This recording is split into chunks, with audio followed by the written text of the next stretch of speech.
Bonjour à tous, donc moi ici je vais vous présenter la structure de Joomla, comment le code s'organise au sein de cette structure. Je vais prendre un exemple en particulier, je vais prendre le composant comme content qui désigne l'ensemble des articles. Un composant, qu'est-ce que c'est? C'est ce qui constitue le cœur de la page, c'est-à-dire ce qu'il y a au centre. Ici j'en prends un particulier donc sur les articles. Donc ici le composant est composé en deux parties. La partie front-end, c'est-à-dire la partie client, celle qu'on voit ici, et la partie administrateur, à laquelle on a accès lorsqu'on va dans l'administrateur. Donc la partie administrateur, elle est ici, administrator, et si je vais comme component, comme content, ici j'ai l'ensemble des dossiers qui gèrent les articles dans l'administrateur. Donc on voit helper, model, view. Ces dossiers sont composés toujours à peu près de la même manière. Les modèles, les vues, les contrôleurs, des fichiers spécifiques relatifs à ce composant, un fichier PHP qui prend le nom du composant, et aussi la partie front-end, donc ici component, content, ici un même genre de structure, modèle, view, contrôleur, helper pour ces fonctions en particulier, le fichier content.php, le fichier contrôleur.php, les autres composants sont organisés de la même manière. Ici donc lorsque je suis dans l'administrateur index option comme content, ça veut dire que j'utilise ce composant.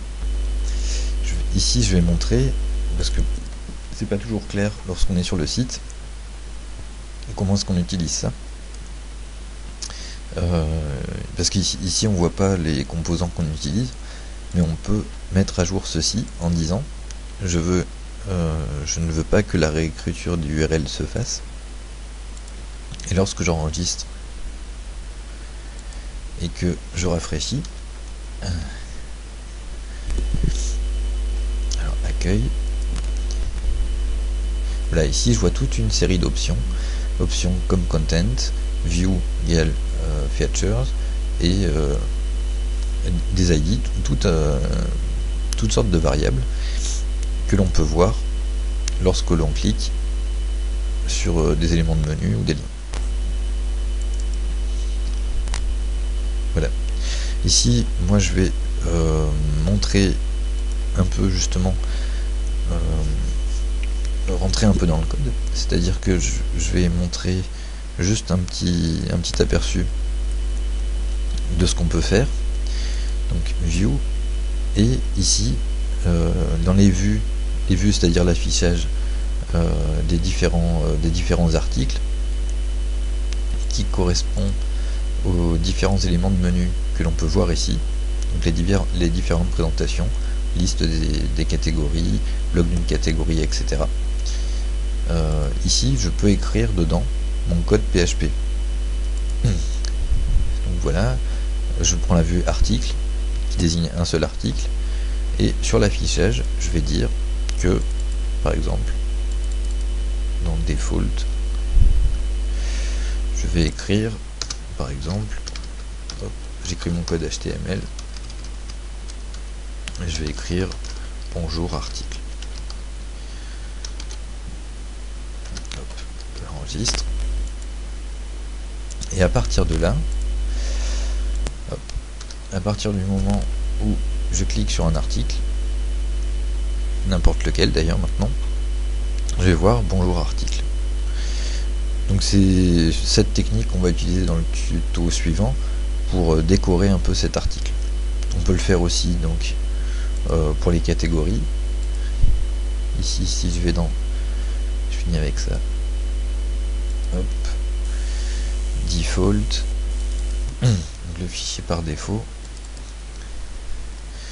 Ici, si j'écris même chose bonjour catégorie. Hop.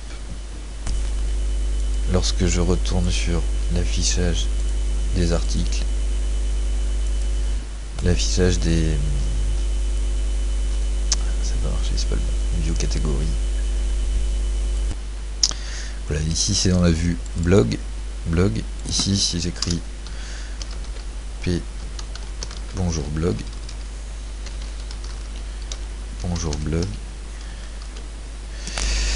ça va apparaître alors. Oups. Voilà, bonjour blog. Et pour tous les